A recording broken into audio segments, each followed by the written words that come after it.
The following podcast contains strong language and alternative facts. Follow us on Facebook and Twitter at Heel Podcast.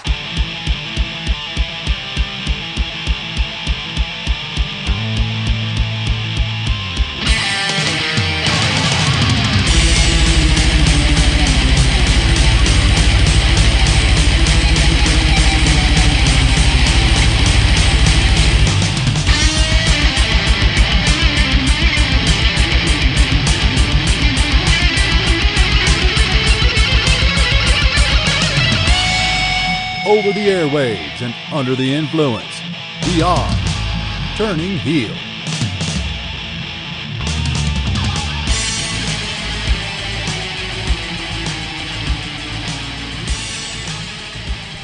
Oh shit! Get your headphones ready, cause it's about to go down. Everybody hit the fucking deck, but stay on your motherfucking toes. We're running this. We're on a podcast. Everybody listen to us, cause we're starring in a podcast. Bang! And the dirt is gone. That was nice ad-lib in there. Can I get a little bit of a fist bump? Fist bump! For being late. For being very late this week. Today, It's all Mr. Hermit's fault, to be fair. yeah, he had teeth aids. He's got a Thor tooth. He's got teeth aids, so, you know. Teeth aids. Yeah. AIDS of the teeth. So today we are drinking Desperados, brought to us by Mexico. Brought to us by Payday. Chin Chin. So, welcome to the second episode of Turning Heel Unscripted. Despite the fact you've not done an episode in well over a week. Yeah. We don't have anything to really... We haven't scripted nothing. Whose fucking fault's that? Hey, I was in Manchester seeing some quality wrestling. Oh, I'm sorry. I've got too much of a life to commit to the plan that we normally do. In fairness, I was fine for doing it on Monday. The reason we said we'll leave it to today was because Craig had sore teeth. Teeth aids. And yet he's still not here. He's still got AIDS of the teeth. AIDS of the teeth. Mm-hmm. He's not going to listen to this anyway. We've well established he doesn't listen to episodes he's not on. So we can say anything we want about him. To be honest, I don't even think he listens to episodes he is on. He just knows that they happened because he's sober. So he remembers them that way. We really should have thought through a co-host. Someone that drinks as much as us. Mm-hmm. Beery, tequila, goodness. Bang. And the dirt is gone. And the dirt is gone. The dirt of the past week is now gone with the tequila beer goodness. So how have you been anyway, Grizz? I did invest in a PS4 this week, so very happy. Finally. The Rock has come back to buy a PS4 for Grizz. Sure, let's go with that. That works. I'm looking forward to getting some competitive gaming going with you now, though. We have to coordinate our game buying. This is why game bang. Game buying. Oh, game buying. I thought you said game bang. It's like I don't know what you do to your games. Maybe that's why they're all gross and sticky. But hey, they're gross and sticky because I don't clean anything in the HQ. That's what makes it special. Is that better or worse than what I was trying to imply?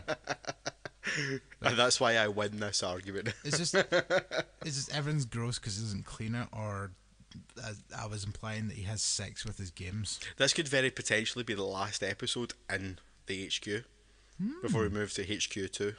HQ2 Electric Boogaloo. Very possibly. Which might delay the next episode because we're going to have to do a lot of setting up. Fuck. Either that, or we could just talk shite in a room that's completely not set up for podcasting and see how it goes. Could do. I mean, let's face it. Turning Heel Unscripted is pretty much just us talking shit. We will cover the pay-per-view. That is one thing that we have planned, but Can I tell a pay-per-view story though? pretty much the whole thing is just like we're not going to do the usual 2-hour review of the podcast pay-per-view. And we've already been to the pub, so yeah, we're about, well, Grizz is what? How many pints did you have? 4. Grizz is 4 pints deep. I'm 8 pints deep. This could be fun. This will be fun. So, you have a story to tell? Oh yeah, no, just about the pay-per-view. Like, my input towards the discussion of the pay-per-view is going to be very minimal, because I was at Progress in Manchester on Sunday, and I got very drunk with our good comedian friend Sam Tennant. Hey. How's it going, Sam? And I watched the pay-per-view, but I remember next to nothing about it. Fantastic.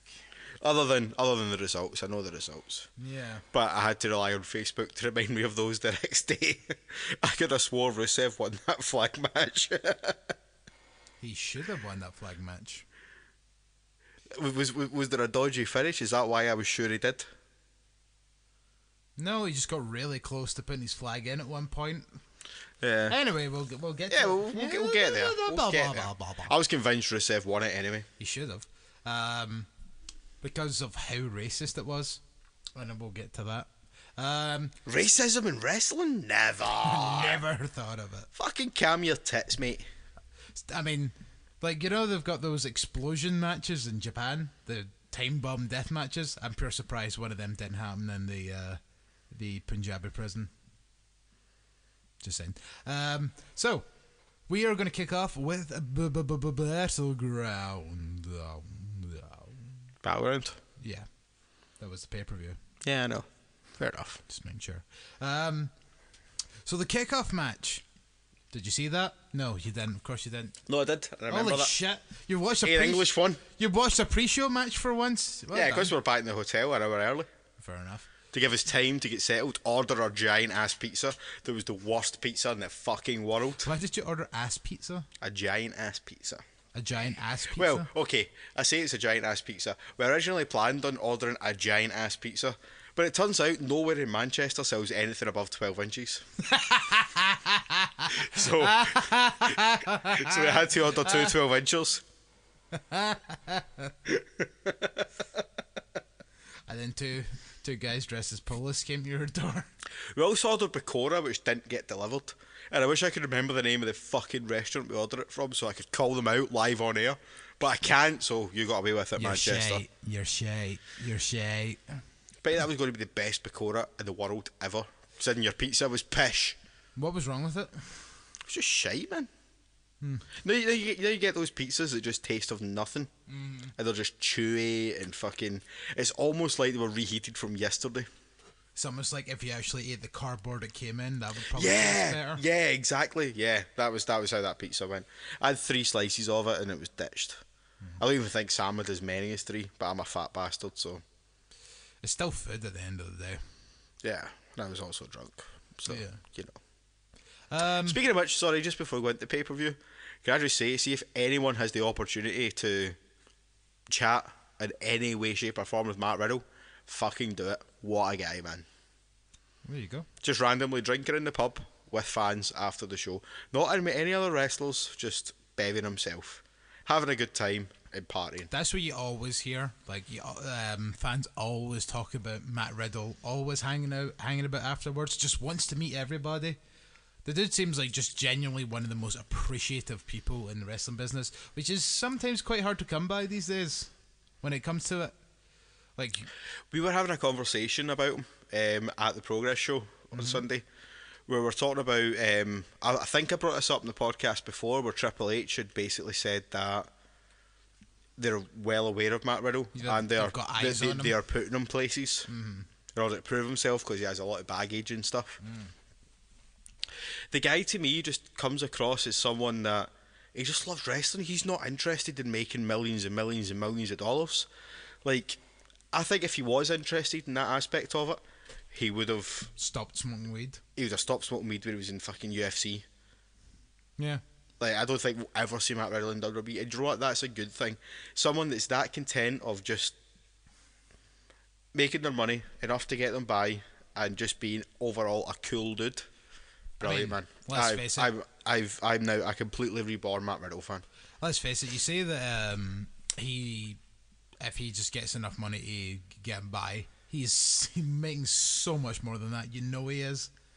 Like, the dude gets booked literally everywhere. He gets fucked in fucking... Well, I just said he got fucked. He gets booked in buttfuck New Jersey. That's why I said fuck there. Sorry, I said fuck. I get what you're saying, right?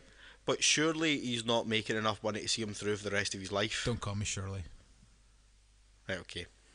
In your opinion, do you think he's making enough money to get him through the rest of his life? Probably not.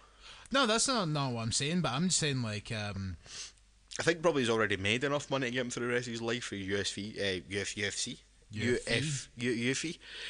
contract.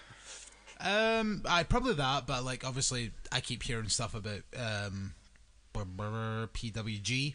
Like, apparently, like they don't get paid a lot to wrestle, but that's not where they make their money. They make their money off of the merch. Oh yeah, absolutely. And you make an absolute bomb off the merch when it comes to Pro Wrestling Guerrilla. Yeah, hence that story I told you. I'm not going to go into it in the podcast, but the story I told you in the pub earlier about where he couldn't get space at the merch table. Mm-hmm. Yeah. So, you know what? He done things his own way, and I bet he probably he more went people. his own way. Went his own way. But yeah. Anyway, Battleground. Oh shit! I put my phone away. What did you do that for? Because you just prattled on and you wouldn't let me talk. Yeah, kickoff match. Aiden English defeated Ty Dillinger, and what was an actual shock of a fucking ending. I didn't expect it. Nah, because Ty Dillinger beat Aiden English. There's actually the quite last a lot of pay-per-view. shocks in this pay-per-view. Yeah. Well, you think about it. Ugh. My fantasy cards get absolutely fucked. Yeah, he got pretty molested. Yep. And then even some of the matches where you predicted stuff actually happened, like on SmackDown. But again, getting to that because Chris has not seen Raw or SmackDown, so this is going to be fun. I've purposely not seen it. Purposely? Yeah, no. He's a lazy prick. No, not that. What? Just shit to do this week, and I thought it'd be more fun if you told me shit, then I'd be like, oh. Plus, I'll be honest with you. I'm completely in a progress mood, and I've watched a fuckload of progress this week. See? To the point, as I was telling you, I'm actually considering jumping an overnight bus to London, which is a 12-hour journey, to go to a 3-hour progress show, and then get a 12-hour bus back. 24-hour round trip to watch wrestling, where I've got another wrestling promotion, who I won't mention because I don't want to fucking shit on them, literally running 20 minutes from my front door. Does it rhyme with Guy P. Glubble? It does, yes. That says a lot. And they have WWE Superstar Noam Dar on the card. Which I'm actually quite sad about missing. That's the only thing I'm sad about missing. Anyway, sorry, I'm talking shite because I'm quite drunk. Continue. Unscripted.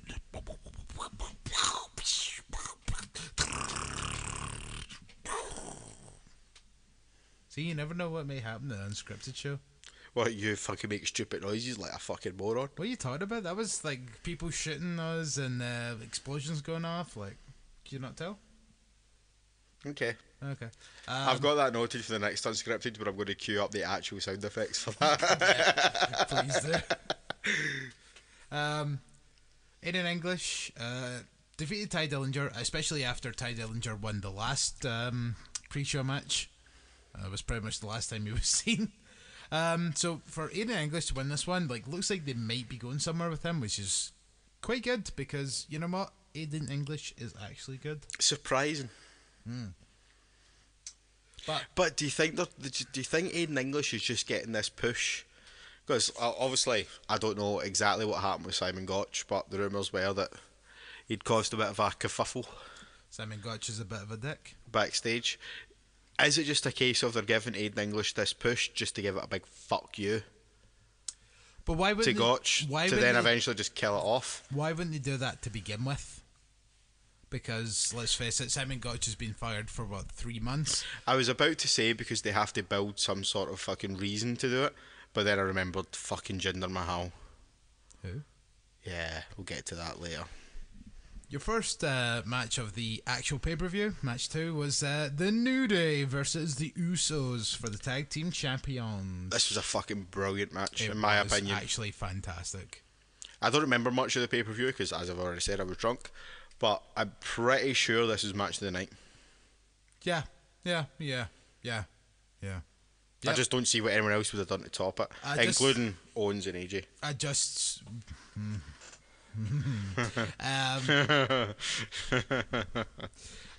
Yeah, so it was Kofi and Xavier, which was very interesting. Very different. Very different. And apparently there was a little after the pay-per-view backstage segment thingy that they done with the New Day, and Xavier was totally ecstatic about this. Was Xavier's first ever pinfall to win a championship. Really? Oh fuck! I didn't see that. Well, Interesting. at WWE Championship. Interesting. I genuinely didn't see that. Just little backstage. The WWE. Yeah, the .com .com exclusive or Back network there. exclusive or whatever. Yeah. So and Xavier, I think Xavier and Big E honestly really look up to Kofi Kingston.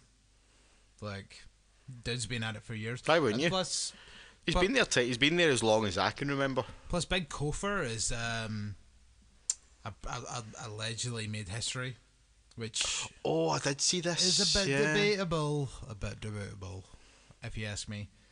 So he's apparently the only person to win the World Tag Team titles, the WWE Tag Team titles, the Raw Tag Team titles, and the SmackDown Tag Team titles.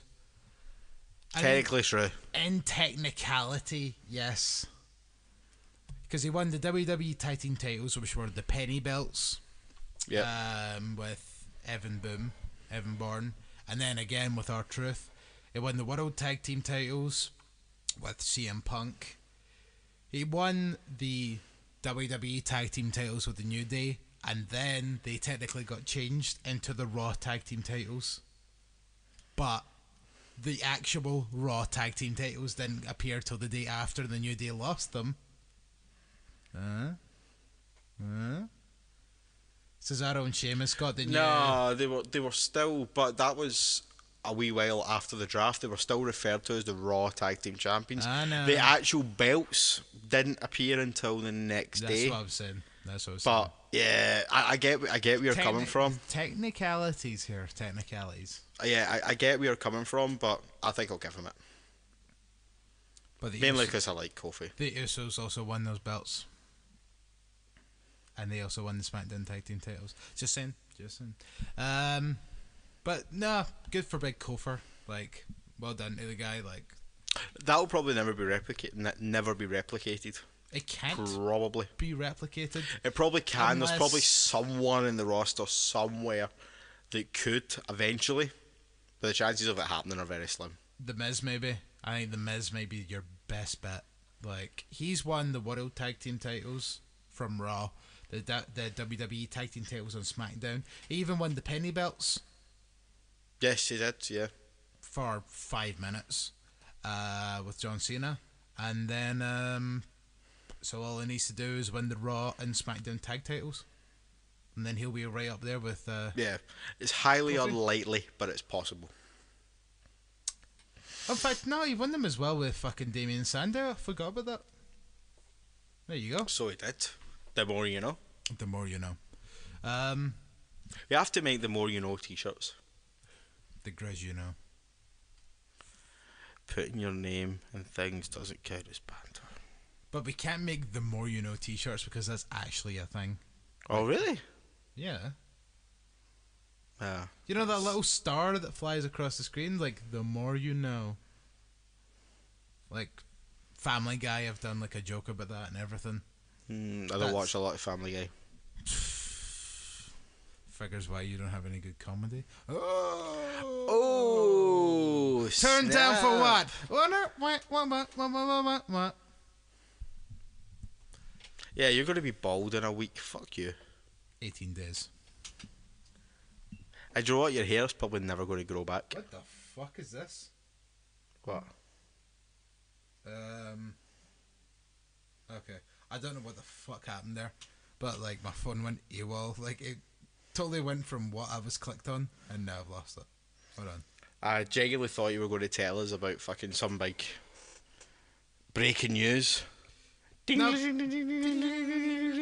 No, just my phone was being an arsehole. So, Shinsuke Nakamura defeated Baron Corbin by disqualification after Baron Corbin kicked Nakamura in the bodge. I'm actually quite glad about this happening because too often the Money in the Bank holder just kind of gets beat all the time. At least this time it's kind of just him going, "Do you know what, fuck this, I'm out here." Mm-hmm. You look as if you're a man that's not into that. I'm a man that knows stuff that you don't. Oh, I do know what you're talking about. You're talking about the match next week? Next week? On SmackDown. Right, so you clearly don't The know. number one contenders match. Clearly don't know what happened this week then. No. Are you talking about the match that was announced this week for next week? Yeah, but I'm talking about you clearly don't know what happened on SmackDown. In the meantime, anyway, we will get to that. Okay. We'll get through the pay-per-view first. Yeah, bullshit finish. You know how I feel about the bullshit finish. I was okay with it this occasion. Baron Corbin's a chicken shit heel. He's got Money in the Bank. I'm just glad that at least if they're booking him to lose like they usually do with Money in the Bank winners, at least they're booking him to lose on his terms. I guess. I'll give you that. It wasn't a good match though. Nah. Like, in fact, like, there was a tweet that I seen that, you know, somebody kind of took a screen grab of, and it literally said, summing up Battleground in 30 seconds, the worst match Shinsuke Nakamura's had in the WWE roster, the worst match AJ Styles has had in the WWE roster, and the worst match John Cena's had in years. So Really? That's a tweet I seen. Yeah. This match wasn't great though. I enjoyed it, but again, I was incredibly drunk. Oh yeah, ending's exciting when you're drunk. I wish they're sober. Ugh. Fatal 5-way women's match. Natalya beat Charlotte Flair, Becky Lynch, Lana, and Tamina. And it was an elimination match, which made it kind of worse because, like, 3 of the 4 eliminations literally happened within about 30 seconds.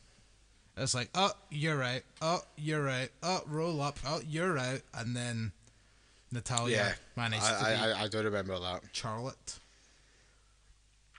Like, I kind of feel like maybe I'm being harsh here, but I kind of feel like the whole Natalya thing. Don't get me wrong, I like Natalya, love Natty. Natty's awesome, but I kind of feel it's just a case of WWE doing the thing they do with her quite often, where they just decide sometimes to like, we better give her something because she's good for them. All we have to do is, like, this is a really bad example to use, but bear with me. All we need to do is watch the original series of Total Divas and see how much they rely on her to coach the new talent and get them kind of through. She's very much a mother figure. that is pretty much her sort of stance on Total Divas. Yeah, But she has a and, pain like, in the arse on Total Divas, though. Yeah, that's kind of the way they see her. And occasionally they give her a title match, or they might even give her a title run occasionally. Fuck's sake, guys, stop I breaking don't shit. know what the fuck that was. You lifted up the mic, son, slammed it. I didn't mean to. I know you didn't mean to, but that's what happened. Anyway, they give her, like... Nope. I'm trying to fix my mic, and it's now this thing in. I think I broke it. It's okay. Yep, good. We're all good. Doesn't look okay, it looks squint now. You look squint. Anyway, you were saying. Forgot what we were saying. Oh yeah, Total Divas. Nah. yeah, like Natalia's very... She just kind of like has this role where she looks after the people that they see money in. Yeah. And very occasionally she gets this push where she gets a title shot, or she gets a very short title run. She and that's it. She hasn't had a title run since like fucking the Divas title was a thing. Yeah, that's what I'm saying. Very occasionally, she gets the push as number one contender, or she gets a title run, or something. Yeah, well, like she's also quite manipulative, though. Like, cause like I remember there was like one episode where she was literally like, "Why don't you team me and Eva Marie together?" But like this was just after she turned heel and nobody gave a fuck. And then she's like, "Why don't you team me and Eva Marie heel, and I'll come up with her and I'll be like, oh, she's the best thing since sliced bread." And then like the guy backstage, whatever his name is, was like, no, why would we do that? Because like, she's over for what she does, and you're over for what you do. Like, you're just trying to leech off of like her kind of personality and everything. Yeah. She's a bit of a pain in the arse. That's all I'm gonna say. Yeah, I can agree. But okay, let's see how the SummerSlam match goes. It could actually be quite good, but yeah. So next match. You know what? I don't think I would ever think about sighing about a match between AJ Styles and Kevin Owens.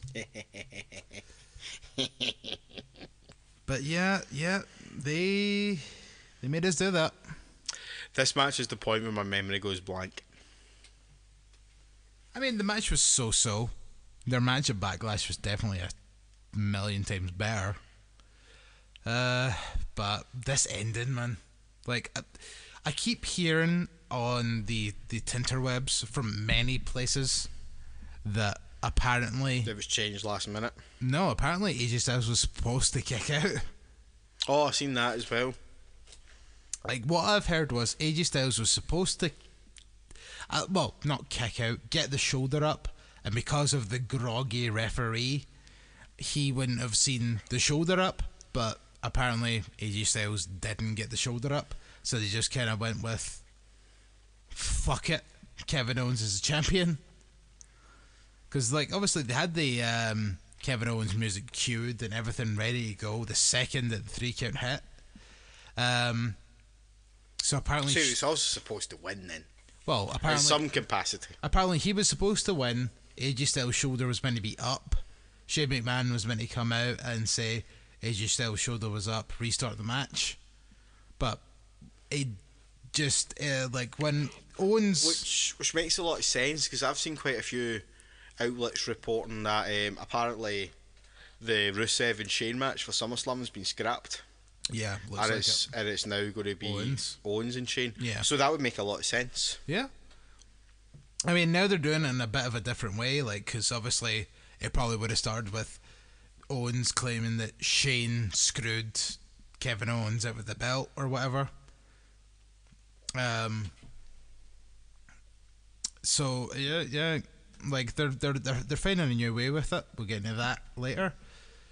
So Kevin Owens wins the belt, and that's really just it. So, like, because AJ Styles' shoulder wasn't really up, he didn't really look as if he tried to get a shoulder up. Maybe he thought he had it up or something, but it just didn't look good on television. So they were just kind of... What was, like I say, this is the match where memory goes. What was the actual finish? What was the move into the cover? Oh, it was a submission, wasn't it?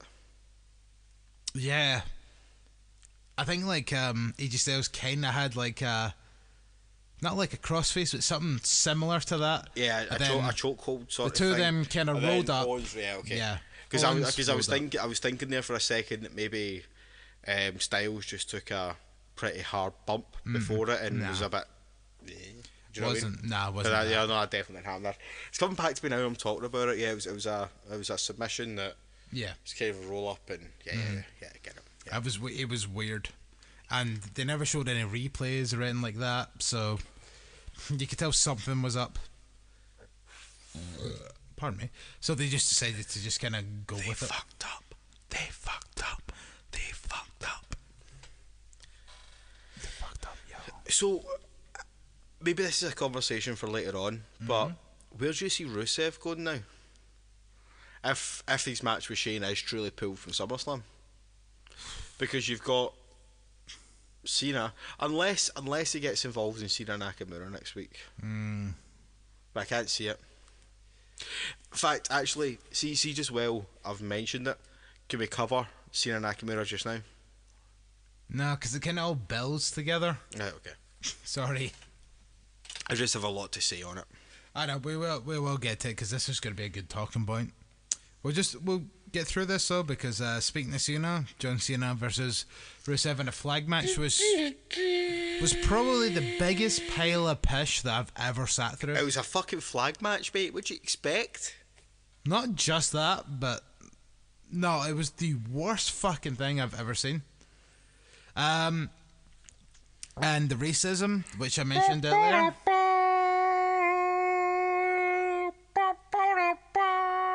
Sorry. That's actually really good. No, the Get a racism. lot of practice. The racism I was talking about earlier. Up John Cena's half of the fucking aisle was the American flag. Up Rusev's half of the aisle, darkness.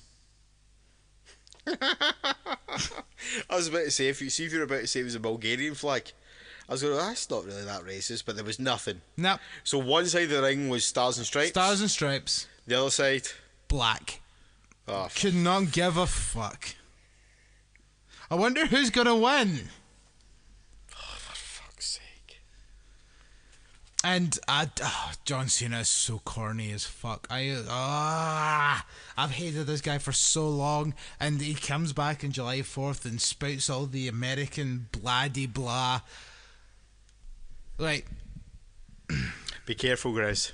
We have American listeners. I'm not sure where you're going with this. I was about to say, any American listeners, Sean Parks, Our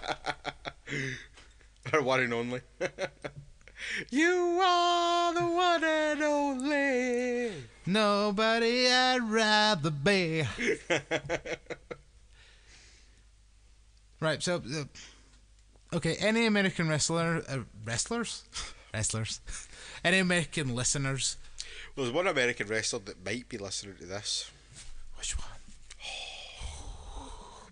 Bang! You right there? Yeah, fine, mate. Just a wee bit of cough. Oh, yeah. So, any American listeners, do you believe the shite that John Cena spews? Just wondering.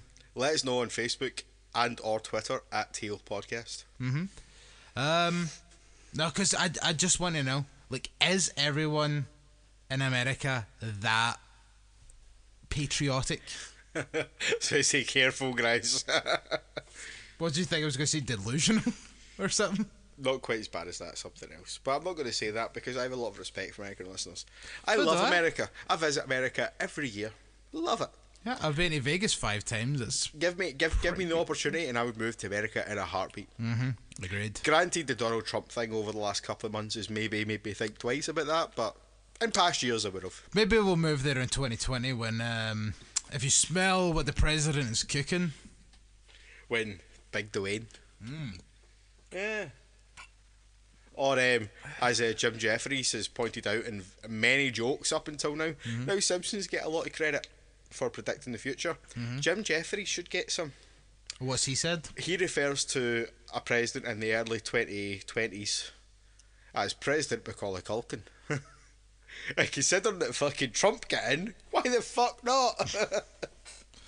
Yeah, fuck it. And then fucking President Macaulay Culkin could just walk up and do the Home Alone thing. Oh, that's his, what do you call it? That's his whole speech. Well said. He talks about talking to his grandson about how the world used to be, and he's like, so when I was your age, there was two countries, America and China, or as you call it, the radiation zone. So President Macaulay Culkin decided that the Chinese were arseholes, so the Americans nuked the Chinese nuked the Americans, and that's why there's no Chinese or Americans. And he's like, my grandson will look at me with all the love in his eyes and go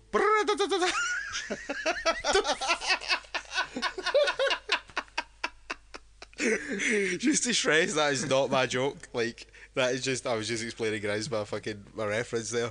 But oh man, I was rolling about the floor. Fucking hell. It's bad, isn't it? Is Jim Jeffries the guy with one leg? No, he's the Australian guy. There's the guy I'm thinking of with the one leg. I think he's also Australian. Nah, I don't know who you're thinking of. That's a story for another time. Anyway. Jim Jeffries is the one that every time there's a again, sorry, Sean Parks. Every time there's a mass shooting I'm not sorry. in America, his joke about guns always goes viral. Like every time. If you want a good bit of comedy, look up Jim Jeffries Guns. Fucking brilliant. If you look like a man that hasn't seen it. I remember like we talked about on one podcast, and then we watched a full one of his shows because there was nothing else to do. That's why I remember the name, but I'm trying to think of the other guy that I know who's also One Leg. Yeah. If anyone can tell us, hit us up on Facebook at Twitter. I seen him live once, and I cannot remember his name. It's like Adam Hill or something like that. I don't know. Anyway, so we got to that. Seriously sidetracked there. Yeah, but I just think John Cena's super corny. Oh, it totally is. Like, but I don't have that much of an issue with him now, though. John Cena's John Cena, and that's kind of what he does. It's now got to the point where, like, my problem 5 years ago with John Cena was John Cena was shoved down our throats, right? Very similar to the way Roman Reigns is shoved down our throats. But see now, I kind of feel like I've got enough alternative options on WWE's programming that it doesn't bother me. I've got NXT, I've got Seth Rollins, I've got Ambrose, I've got Styles, I've got Steen/Owens, Strowman. I've got Balor, I've got Strowman. I've got so many other options that I can get invested in. I don't need to worry about these people anymore, with the exception of Reigns. But in relation to Cena, that's why Cena doesn't bother him anymore. He's a fucking footnote in the back of my heel. He does things on TV, fine. Most of it is better now than what he's doing. Does that sound daft, or does it make sense? I appreciate your opinion. I still fucking hate John Cena. He's a corny little fucking arsehole. I hate him. Like, Glad you appreciate me. Not even the whole blah blah blah, this is America bullshit, but like the kind of shit that he came out and said to Jinder Mahal on SmackDown, which we'll get to. Like, I think he's so corny and so lame. I don't understand how people can like this guy. People don't. Kids do. Kids and women do. Why do kids like this guy? Because he's fucking. What's what's the TV producer guy's name? Kevin Dunn? No. Yeah, he's actually fucking Max Landis. Never heard of him. Seriously? You've not seen Wrestling Isn't Wrestling? Really? Oh, mate. Right, next week we'll have a talk about that. Okay, so we'll watch it in between time. So it's only a 20-minute video. Oh wait, no. That's the women thing? Yeah, right. He's got another video. Oh, okay. Which explains, because he says, like, ever since he did that, he gets a lot of non-wrestling fans asking him why people don't like John Cena. And he describes it perfectly in, like, 10 minutes. Okay. And the gist of it is, people don't like John Cena for the same reason they don't like Superman. Because Superman always wins and he never loses, and he's the greatest person in the world. And, like, it's hard to explain. Before we go to the pub, once we finish recording, I'll stick it on. Nice. But it's the same guy that did Wrestling Isn't Wrestling that explains it. And it's amazing how well this guy can explain things, like, for people that aren't wrestling fans to understand. He actually, I really liked that video. Yeah. Except for when he wandered in with no shoes on. That was gross. Chris has got a thing about feet. Man feet. Not a thing about feet that other people have. Not me. What? People have got foot fetishes. You've got foot repellent issues. Well, like, when men take their shoes off, it's disgusting. Anyway, I'll show you later on. But let's get moved on. Yeah. Oh yeah. Fuck. Stop putting your phone down. It's because we keep getting in conversations. Give Grizz a bit of responsibility, man. So F you through two tables. On the stage, no less. So that would have been a pretty fucking rough landing by Rusev. John Cena sticks his flag in the hole, and America wins again, I guess.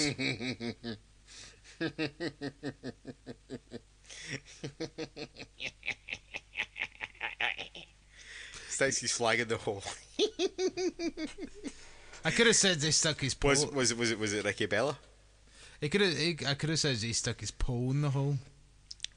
Is that better for you? Yeah. Yeah. Well, this pay-per-view chat that was supposed to take 10-15 minutes is taking 40. Yeah. And we're not even finished yet. Nope. Because Sami Zayn took on Mike Kanellis. No recollection of this whatsoever. Can't even tell you who won. I think WWE's done with Mike Kanellis. Did he get? He lost. Yeah. Actually, I figured he lost because I seen a screenshot of a tweet that someone sent to him, basically saying like, "Oh, you suck. That's you done." And he replied back to them saying, "Oh yeah, I might be done, but at least I'm getting paid on time." And Matt Hardy replied to it going, "Yes, it's delightful to receive our paychecks on the day we should."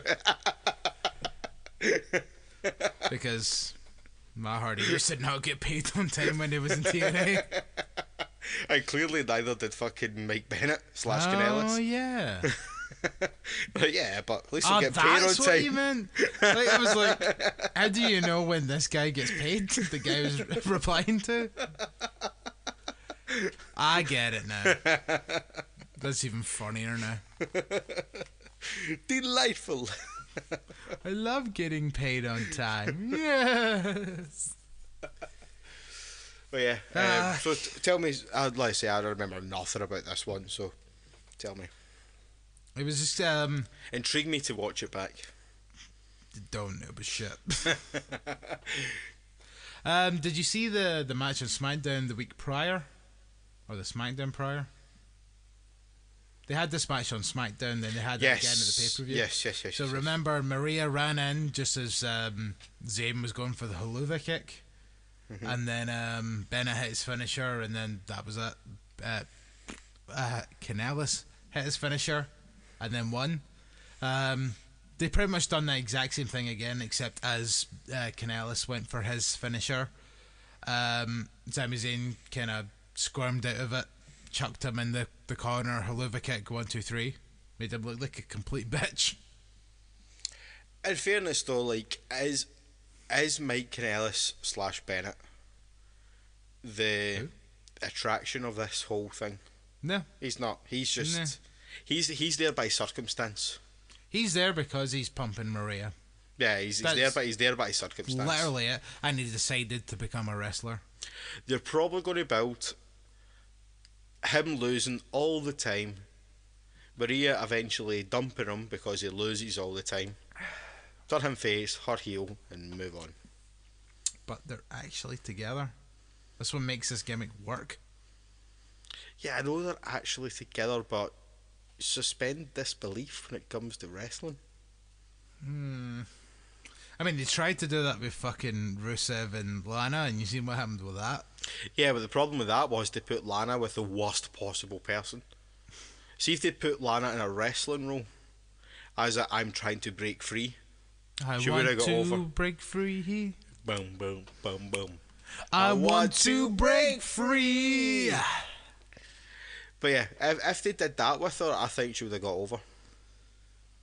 Well, this has been like over a year later. I'm also very drunk, but this has been over a year later from that, and you've seen her in that 5-woman elimination match. She's still not good. But that's different though, because they never actually broke her and Rusev up. She's just now just doing her thing, he's doing his thing. But at that point, with that story where she got fed up with being, for lack of a better term, his bitch. And that's why she went with Ziggler. But if she just went out on her own and started wrestling, which she was capable of doing, she had a fucking WrestleMania match. And a 10-woman tag where she'd done 2 moves. Still though, if she went out and did that, then I think it would have worked out a lot different. If she learned to wrestle back then, she'd probably be pretty ace by now. She could have got over as a face. Yeah, instead of wearing a fucking... if she'd done the whole break her away from the controlling boyfriend thing. Instead of wearing Which a they were denim doing. jacket and a denim skirt and hanging about with Dolph Ziggler. Yeah, exactly. They shouldn't have changed who she was, but just kind of made her a bit.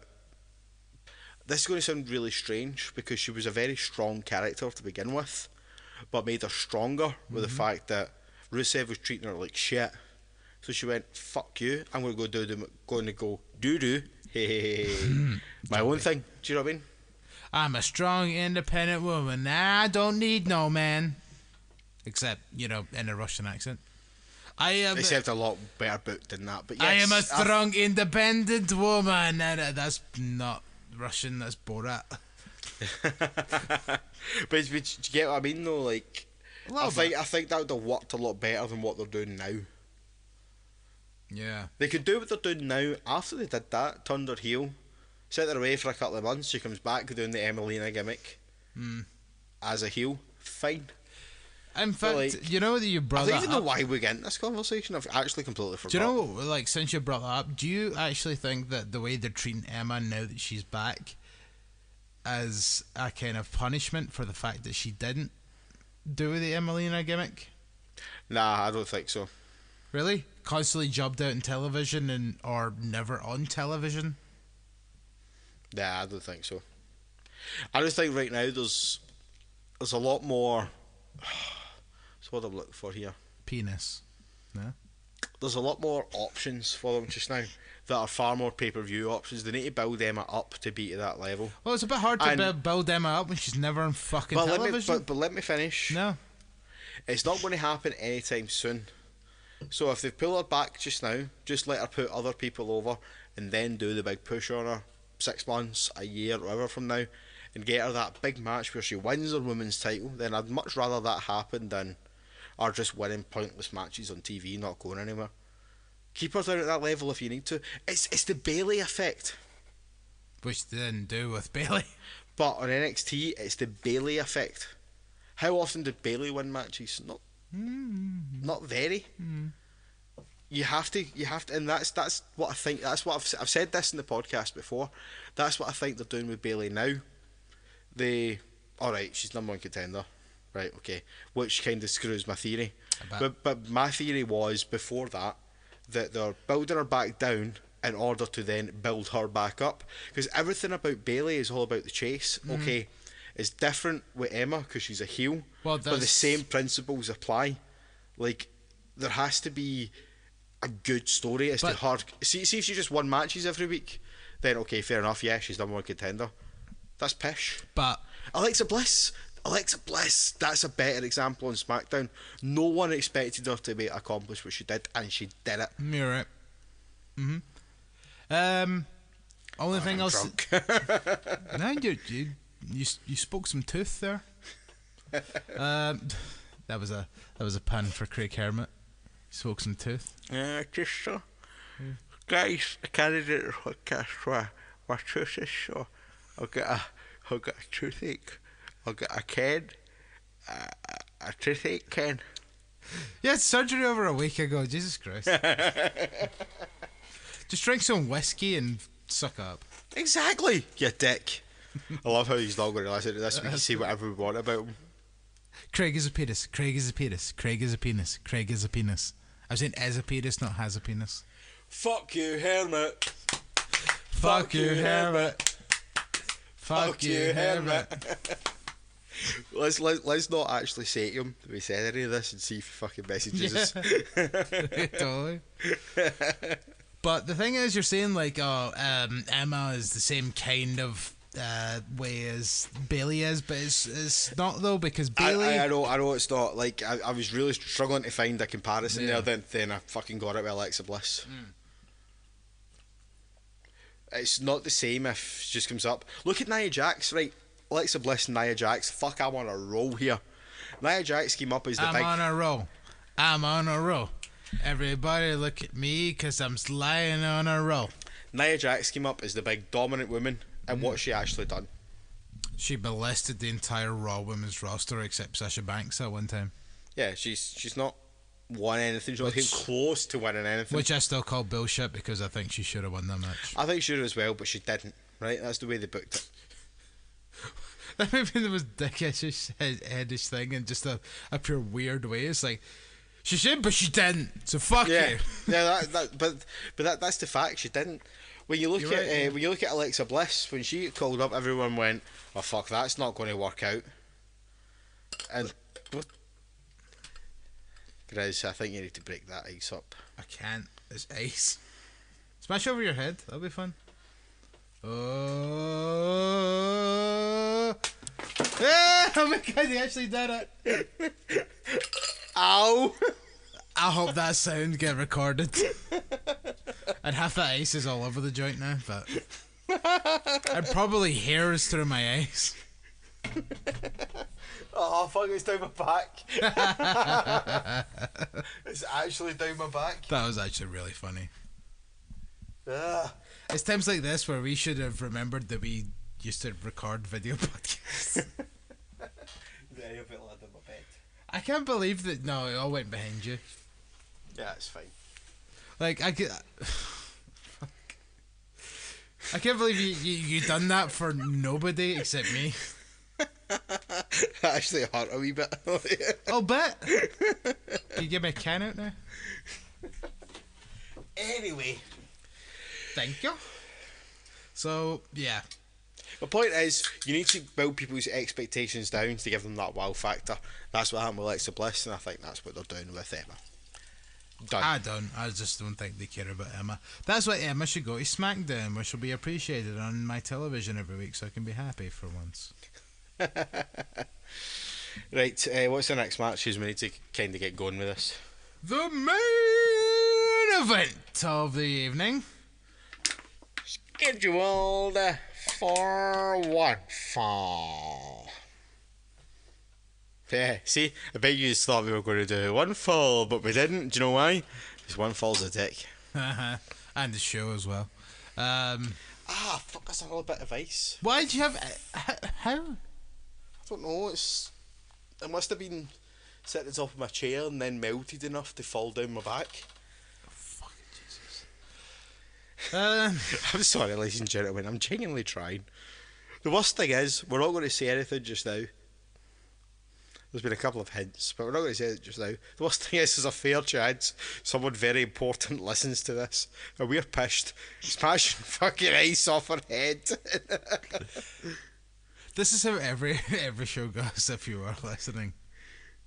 We still can't wait for your show. We will plug it later. The main event was Jinder Mahal versus Randy Orton and Punjabi prison match. I actually rewatched this.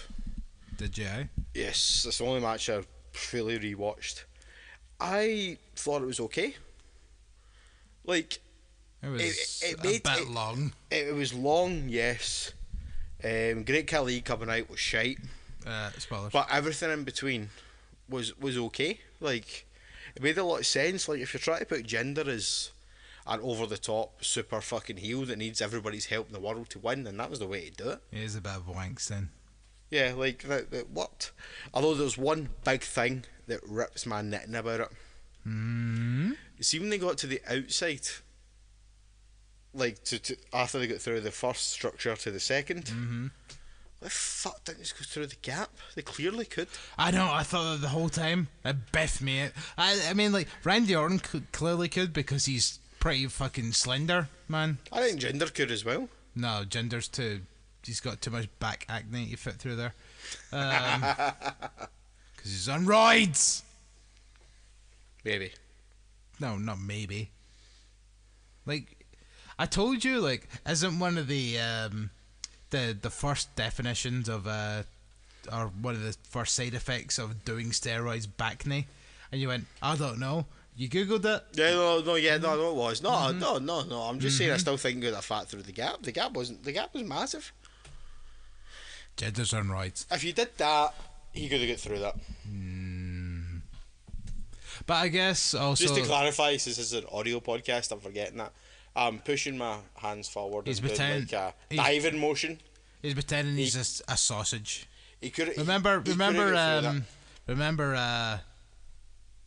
Mrs. Doubtfire, when Robin Williams was like, I do a great impression of a hot dog. Yeah, think of that. But see the thing is though, I'm ranting about stuff I've not even started talking about yet. But see when Khali was shaking the cage, right? Yep. This is, sorry man, right? I know we're diving in it before we've got there, but this really fucking ripped my knitting. There's not really anything else to talk about the match. Why the fuck did Orton bounce over the cage? If Khali's shaking it and he's on the side he was on, right, okay, fair enough. Maybe this guy's big enough to actually shake it enough to cause you to go, woo. But if you go, woo, the chances are you're falling anyway. So why the fuck just not let go? You at least followed the right direction. And then when the bell, like, okay, you may have a broken back, and then your career's over. Nah, I just see the point of that. No, but you were going to... I mean, I get what you're saying. Looking at it, like, obviously he didn't. He went over and he held on. It did look stupid. Yeah. It looked ridiculous. In fact, it actually looked kind of terrifying. See, when he'd done that flip, I actually got worried for a second. It's like, oh my god. And then he held on. I was like, alright, fair enough, he held on. Fucking hell, but they could have made it look a lot more realistic, where when Khali's shaking the cage, instead of him randomly flipping over the top of it, despite the fact he's on the other side, all he needs to do is do the exact same thing he did, right? Mm-hmm. By flipping over and dropping a few levels and catching on, right? Mm-hmm. But just dropping a few levels on the right side and catching on, and then falling. I guess. It wasn't difficult, and that really pisses me off about this match. It really fucking rips my knitting. Like I said, these few times when wrestling logic just pisses you off, and this is one of these things. Yeah, it was unnatural for him to go the way he went. Like, fucking physics doesn't work that way. Ask Sheldon Cooper. Who? Sheldon Cooper. But he's not a real person. Anyway, but yeah, no, fucking physics doesn't work that way. Well, unless, like, Great Khali yanked the cage back at the proper point. He would have to snap it off where it was holding and actually cause it to fucking fall at an angle for Orton to go that direction. If he was... It was just so he was obvious. Like that, and he yanked it that hard towards him, Randy Orton could potentially have lost all his balance and flipped back in. Not the angle he was at, though. The only way it would happen, the angle he was at, would be if he pulled it from the bottom in order to make it go like... See, like that's the cage? Yeah. Right? Upwards. Khali's here, Orton's here. Yeah. Khali would have to have went like that and pulled it back the way for that to happen. I don't know. I think we should ask the Mythbusters. Do they still do that? Is that still a thing? They might do. But this match really pissed me off. To no end. The finish. The fact that Khali's even in the fucking finish to begin with. That's what I was about to say. I love the fact that you just glossed over the fact that Great Khali's just came back. Yeah, I was too wrapped up in the fucking physics of the whole thing. Yeah, Great Khali came back. Where was he in SmackDown? He wasn't on SmackDown. He wasn't? Nope. What? Yeah. I actually thought like they were going to build up to Great Khali and Jinder Mahal against John Cena and Randy Orton at SmackDown, SummerSlam even, but apparently they're not doing that either. So he was there for one night just to be a cock? Literally. Fuck that. Unless he comes back.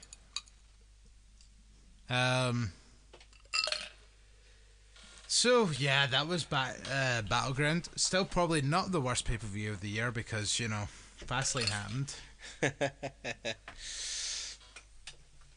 Anyway. Fastlane was pretty bad. We're almost at the hour, so let's take a wee musical break and we'll be back after this. Enjoy.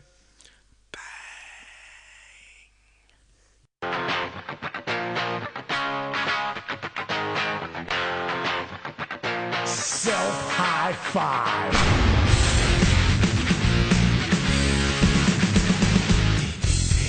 Hey guys, just a quick message to let you know that the Master of the Diamond Card, the former WCW World Heavyweight Champion and WWE Hall of Famer Diamond Dallas Page, will be coming to the UK this September. Catch him in Glasgow.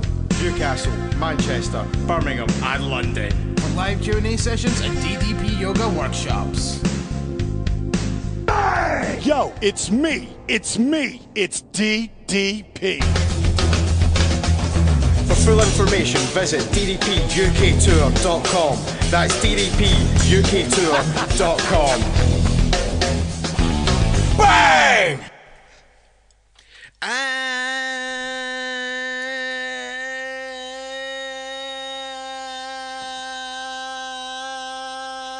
We're back. We're back. We're back. We're back. In black. Hit the sack. Good to fart. You know I'd be back.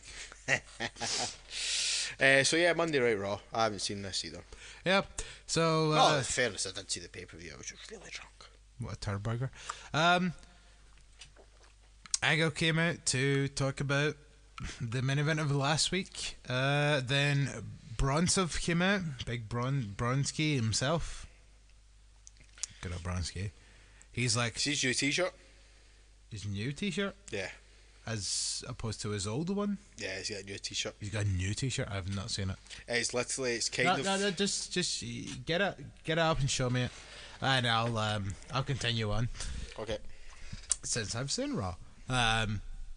Braun comes out, demands a title shot. Samoa Joe comes out. He says, "Oh, I was seconds away from putting Lesnar to sleep. I deserve the title shot." Roman Reigns comes out, is an absolute prick. Like seriously, As per. like Roman is an absolute prick. Like I don't understand how he's a face and how kids like him. But he comes out, he's like, "Bruh, da. I've main evented 3 WrestleManias. The last which I defeated The Undertaker. I've also been a tag team champion, a United States champion, and a 3-time WWE champion." And then he looks at Strowman and Samoa Joe and goes, "What have you done?" And it's like, the two of them have beat you twice, so shut the fuck up. Samoa Joe is also world renowned. Yeah, and Strowman is the shit. That's fucking awesome. Braun! Strowman. That's fucking great, isn't it? I like his other t-shirt more though. I think I'll buy that one. His Monster Among Men t-shirt. Monster Among Us. Monster Among Men. Not Among Us. No, but his catchphrase is Monster Among Men. Yeah, you're probably right, actually, now I think about it. Monster Among Us sounds a lot better, I think. Actually, yeah. It sounds kind of terrifying when you think about it. It sounds Yeah. like a serial killer or something. So, yeah, now this is just the latest in I hate fucking Roman Reigns. Because he comes out, spouts out this spiel, and it's like, what have you two ever done? It's like, well, Joe and Strowman... I can't be beaten one-on-one. Joe and Strowman have both beat you twice, which means they're better than you. So therefore, shut the fuck up.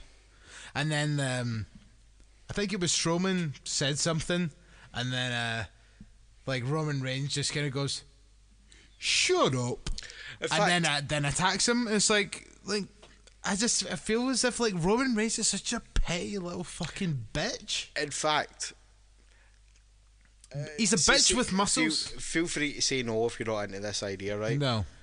But see, after we finish the Undertaker series, which should have been finished a few weeks ago, we are so sorry. It will be finished in the next couple of weeks. It's just But because see what we do. Because Chris decides that he likes to have a life in fucking Sundays instead of making some delicious ear candy for your ear holes. But you see, once we've done that, how do you feel about our next, like, just kind of one-off special on the back of that being about how Roman Reigns isn't working? Yeah. Because It ties in quite nicely, like. yeah, you're right. It does. Yeah. So We'll talk about that then, and we'll see if we can fuck it out. By the way, this is completely for an audio production, this is completely stupid, but I meant to ask you before we started recording, how fucking awesome is that? It is. The best £30 ever. It's multiple panels, all kind of stretched out strategically, and it's Deadpool. Takes up like half my wall. It's fucking amazing. Post on the turn heel thing. Yeah, I will do. I meant to ask you before we started recording. I just remembered there. I was like, oh, I forgot to see what he thinks because it's awesome. Mainly because I spent £30 on it, and I was like, why did I waste my money? But see, now it's up, I'm kind of like, that's pretty cool. It is super badass. It took you so long to get that set up as well. Yeah. Thank you to my stepdad Finn for making the frames for me to put it up. He doesn't listen. I know he doesn't, but he might. He might be standing outside the door right now, for all we know. Granted, my parents actually listened to one of our episodes. Oh, actually, they didn't listen to the full episode. They listened to the start of it. Ah, fuck. Yeah, and then my mum was like, "I don't like the swearing," and it's like, it's That's part of our charm. also, this podcast is not for you. So, I'd like that you want to kind of be like, oh, I'll support my wee son, and why am I making it seem as if my mum's like 80 years old? Like, yeah. I'm putting on that pure old person voice, like, oh. I genuinely, I don't think my mum's ever listened to an episode. I don't think my stepdad's ever, I don't think my real dad's ever listened to an episode. That's fine, because as you say, it's not for them. Mm-hmm. I almost swallowed a bit of ice there, that was disturbing. Anyway, back to Raw. We've been distracted. So much more of Raw to talk about. Finn Balor lost to Elias Simpson in a no DQ match. I did see this on the Tinterweb, thanks to a Bray Wyatt video interference. Can they just fucking... Why are they dragging this out? It annoys me. Not a Bray Wyatt video interference, an actual interference. Oh, was it an actual interference? Yeah. Right, Bray Wyatt showed up, hit the Sister Blabba girl, and then I don't know if Elias Sampson just kind of crawled. I think he did. He did. Elias Sampson just crawled over, got the pin because there was no DQ. Well, Wyatt was in the corner doing his crazy leany back thing on the ropes, which is really impressive for a fat guy. Yeah, it's awesome, but it annoys the fuck out of me for obvious reasons. I mean, if they wanted to do this feud, fine, but they literally started it the month after WrestleMania. In fact, it might have been the fucking... Not the Raw after WrestleMania, the second Raw after WrestleMania. It was. And it's alright building something this long, but consistently build it. Don't just fucking dive in and out it. Yeah. Because they started building it, and then when it came to Extreme Rules, which was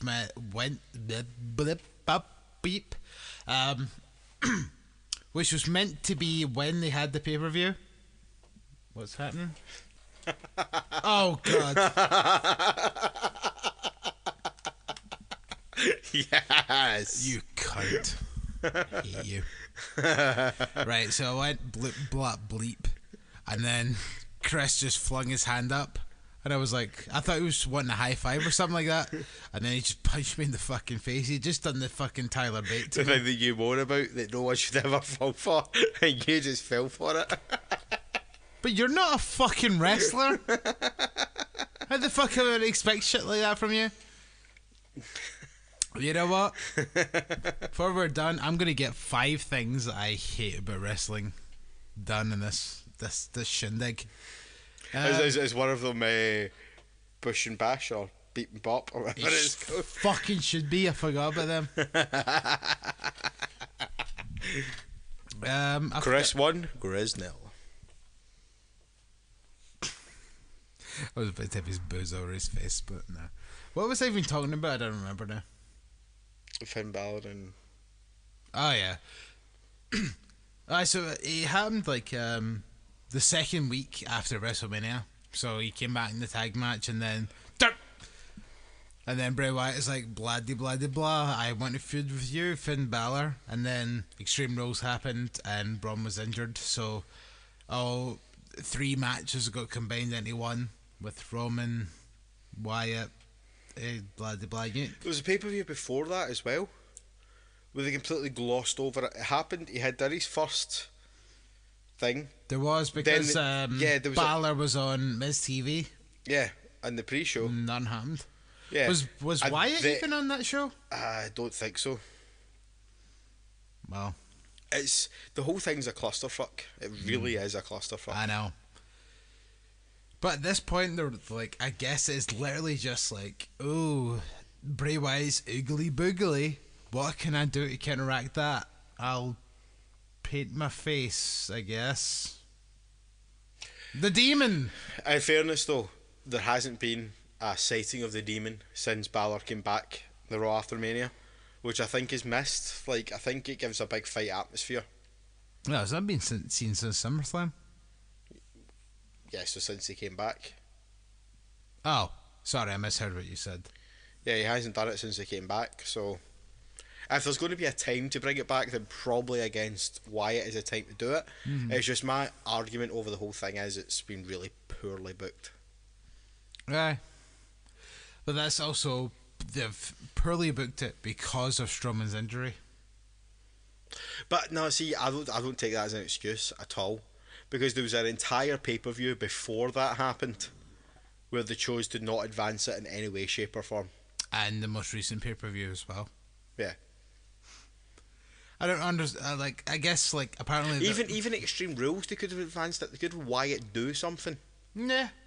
to Balor. Wyatt- He was Wyatt- also in that match. Like, they've had ample opportunity to advance this story and they haven't done it. Wyatt- That's my argument with it. Have Wyatt and Balor fucking fight backstage, and then just not be involved in whatever happened. Or, kind of thing. even just have the fucking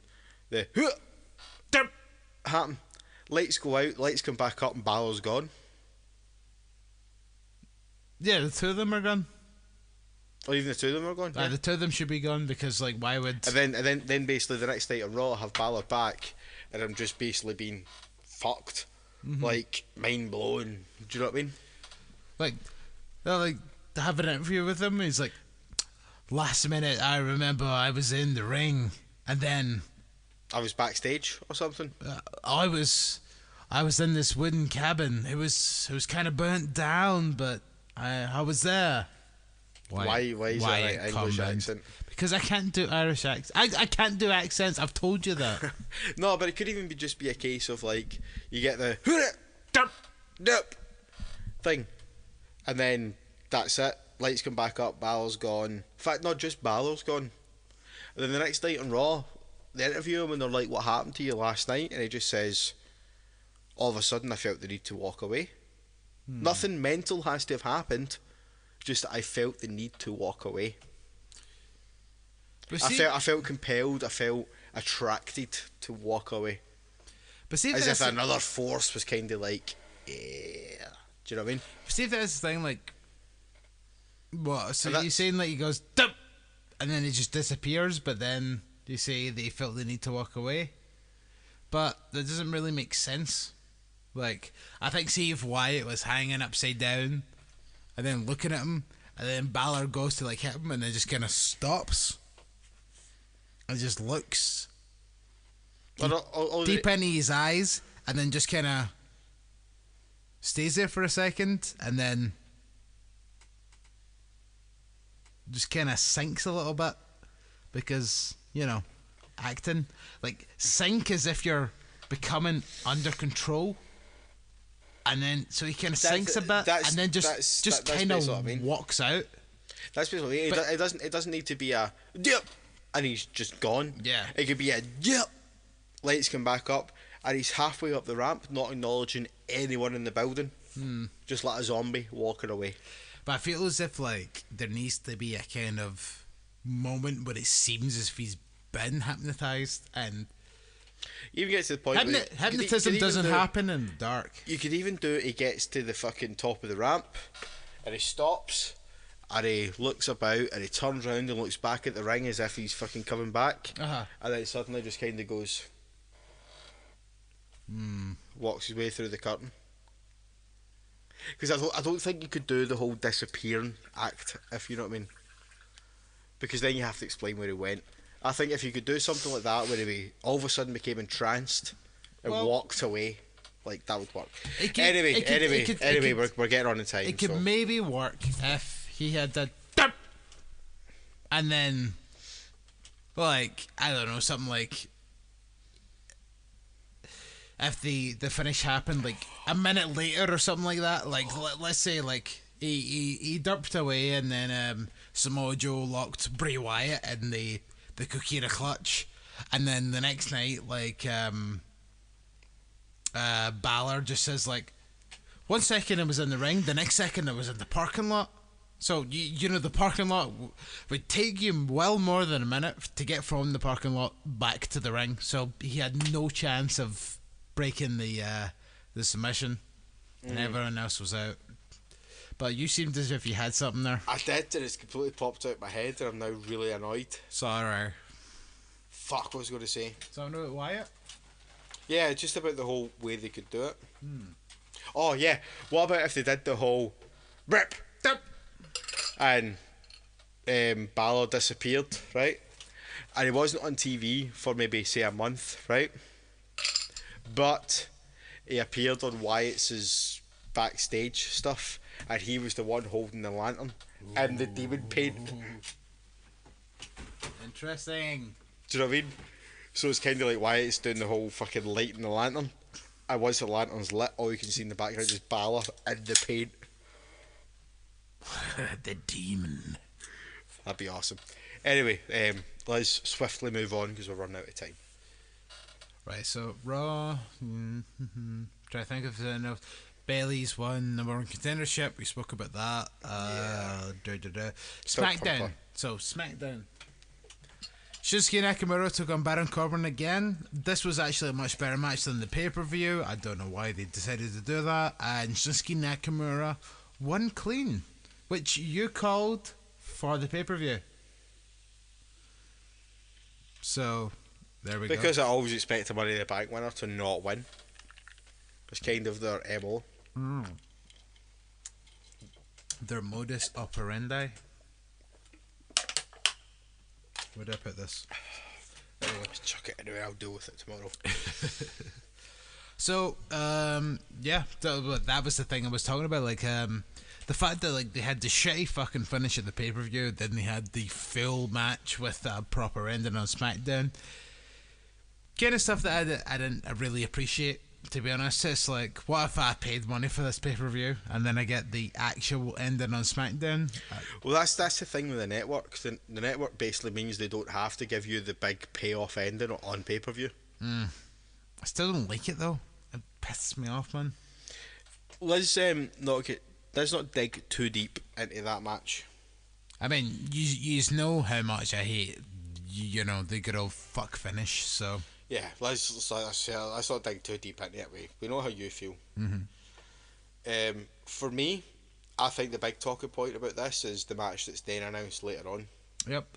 So, Jinder Mahal comes out, requests a fucking SummerSlam opponent. John Cena comes out, does some corny shit again. As is the MO. Talked about earlier. But now he's becoming self-aware. He's like, at SummerSlam, you're gonna face Super Cena.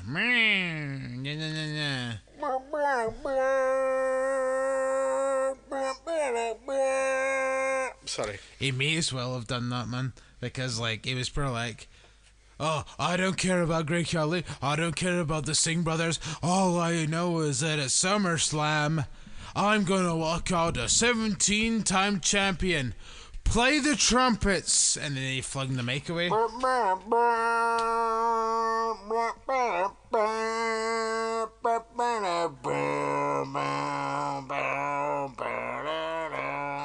know that's not how it worked out, but I thought I could maybe break into Shinsuke's music. I'm sorry, I'm drunk. Please continue, guys. Pretty much how it happened, yeah. But no, that was the whole thing. Was he was like, oh, play the trumpets, bam, bam, bam, like.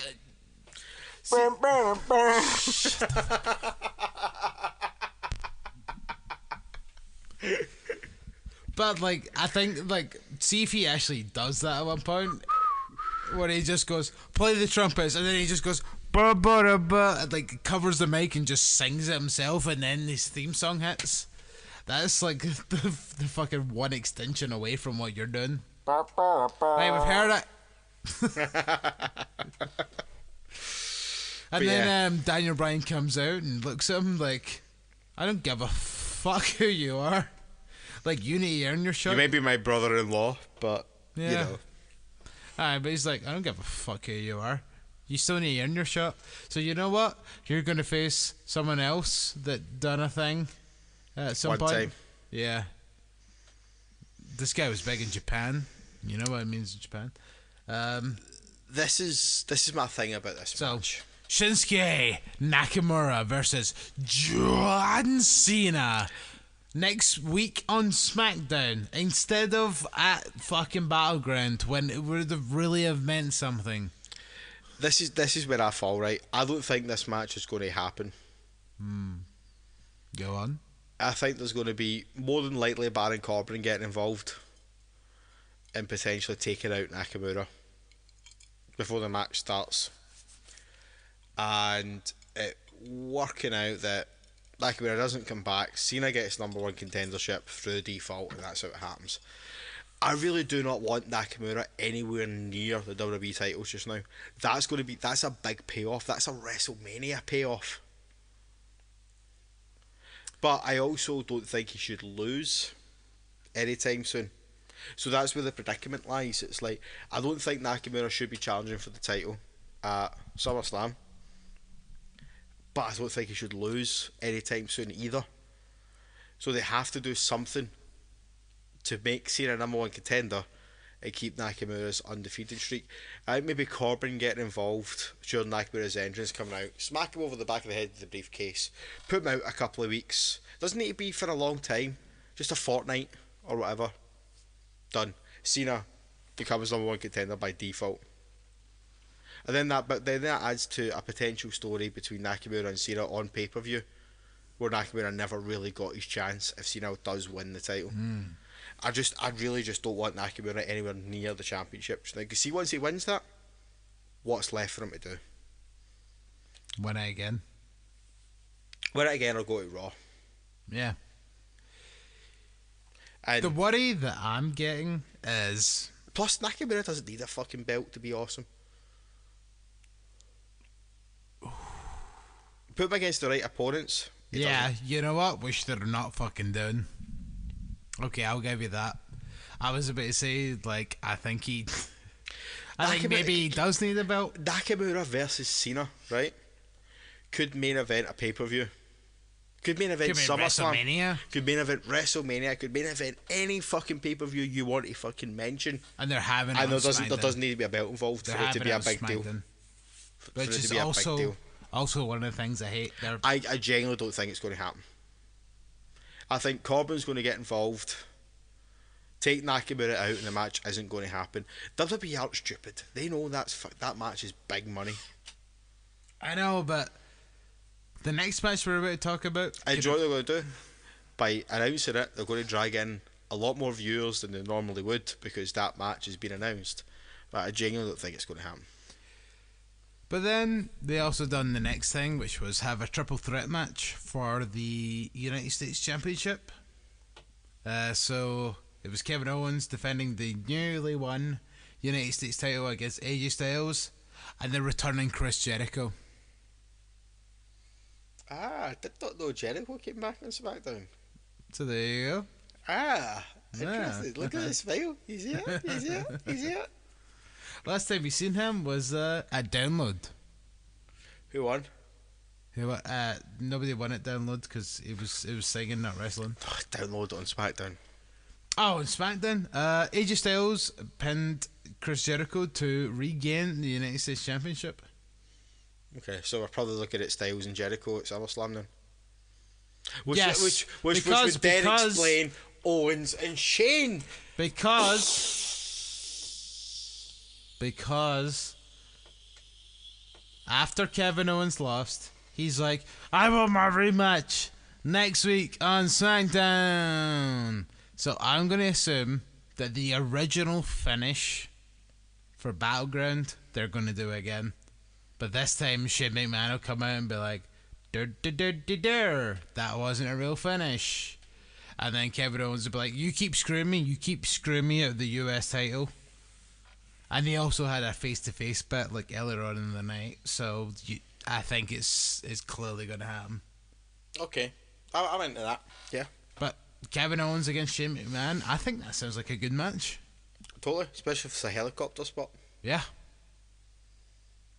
that's kind of mean. How? That was fine. No one got hurt.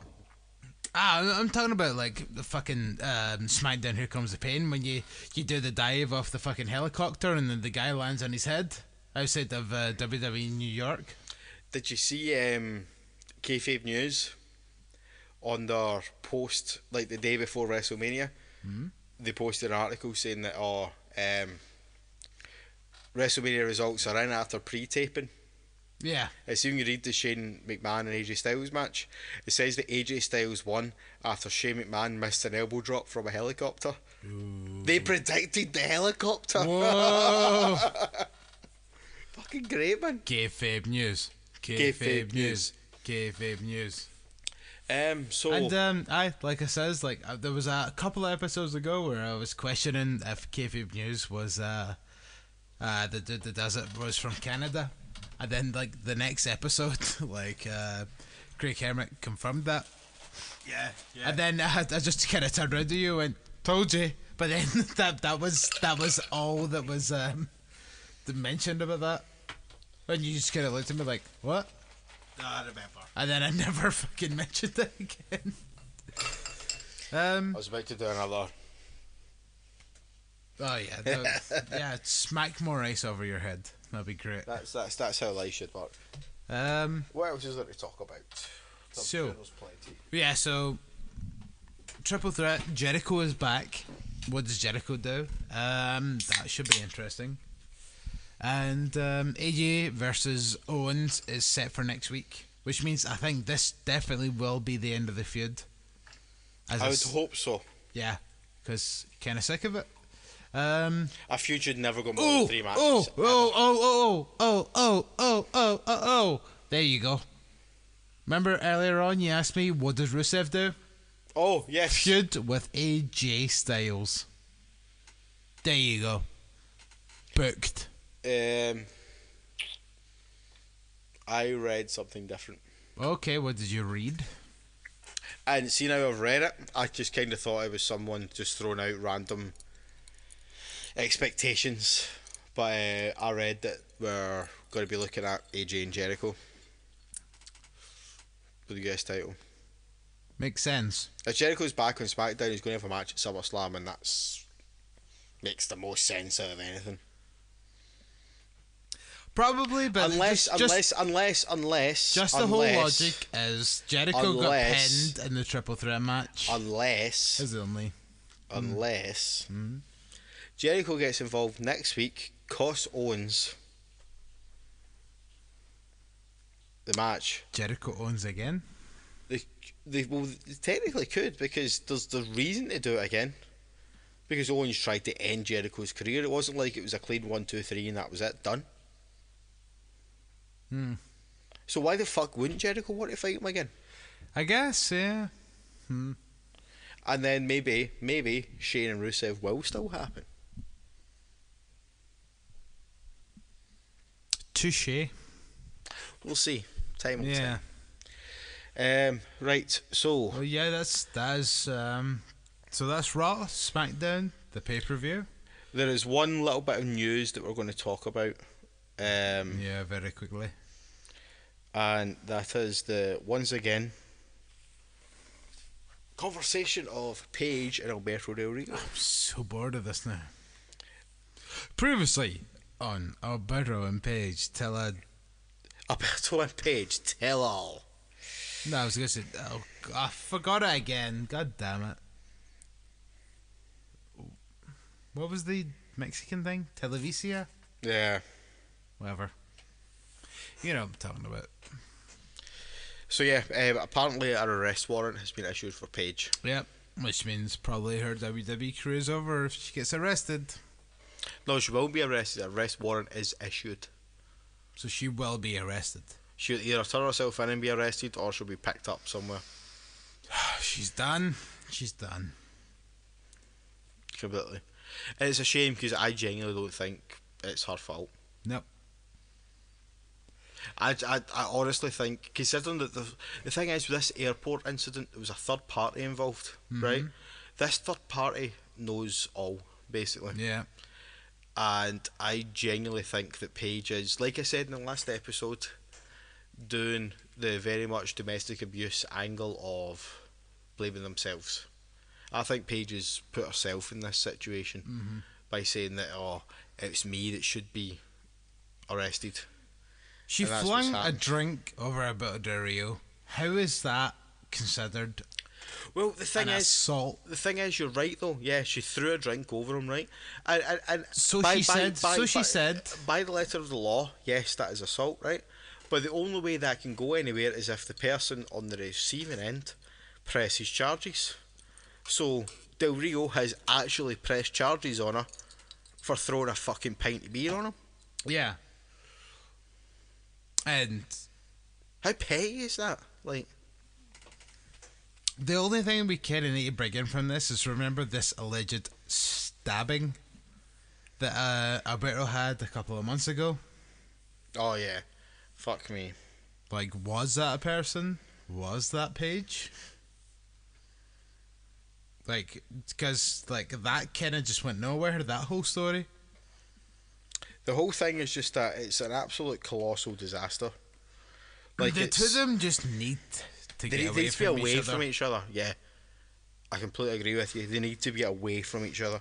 They This need to is- just pretend that This is they've exactly never met why. each other. This is exactly why I said Paige needs to get back in the ring as soon as she's healthy, obviously.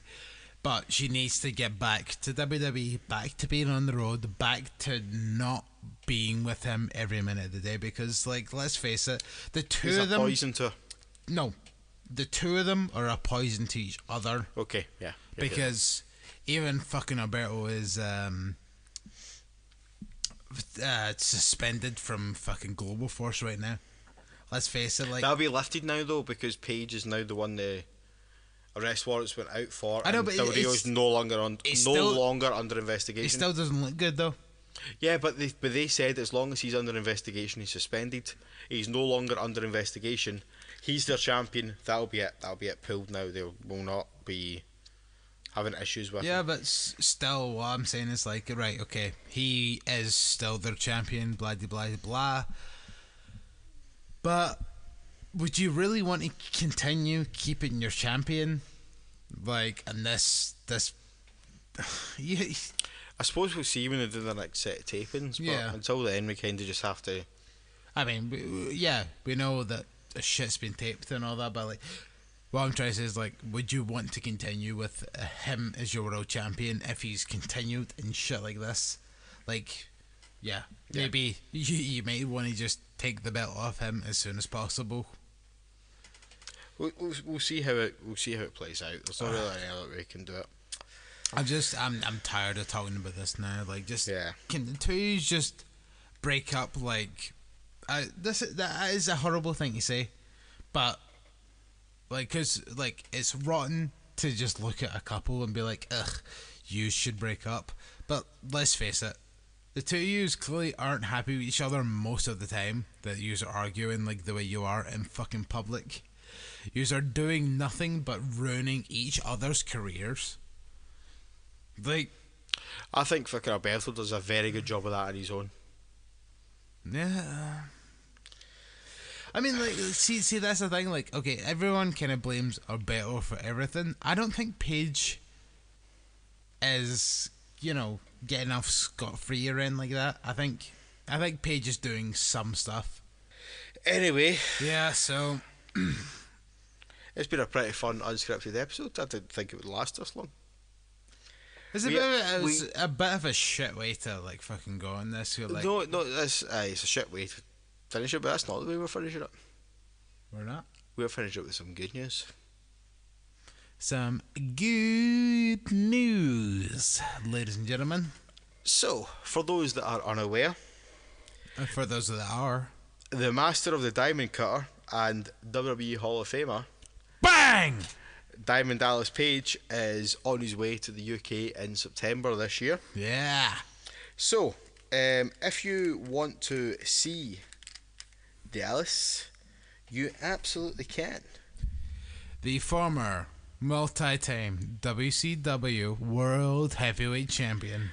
So, on September 8th in the Classic Grand in Glasgow, which is our hometown, Yeah. we will probably be there, and you can come and say hello to us, buy us a drink if you like. Take a photo. So yeah, September 8th you can catch me in Glasgow at the Classic Grand. Bang. If you're a DDP yoga enthusiast, Ooh.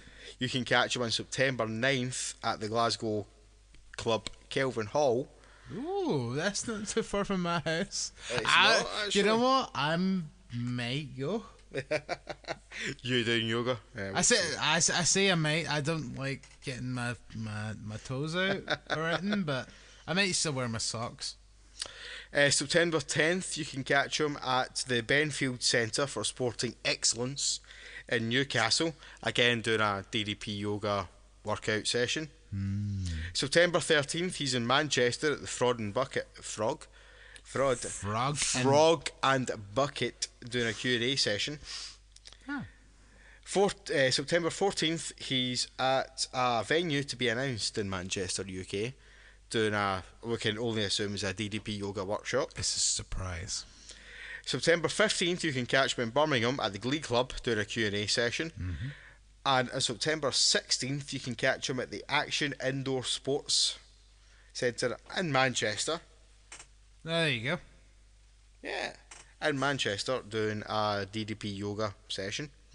September 17th he's at Somers Town Community Sports Centre in London doing a DDP yoga session. Bang. And finally on September 18th you can catch him in London at the Backyard Club doing a good old fashioned Q&A where he'll talk all sorts of shit about wrestling. Yeah. And if you can take these humble podcasters' opinion, you should go catch some DDP. Yep. I was there Because DDP's a good dude. I was there the first time that DDP came to the UK. You know what? Great show. 10 out of 10 would go again. And apparently I'm going again. So. Bang! So, with that being said, I've been Chris and motherfucking Hughes. And to quote Ready to Rumble, Diamond upside down is a pussy. I have been the Grizz. Ho! See.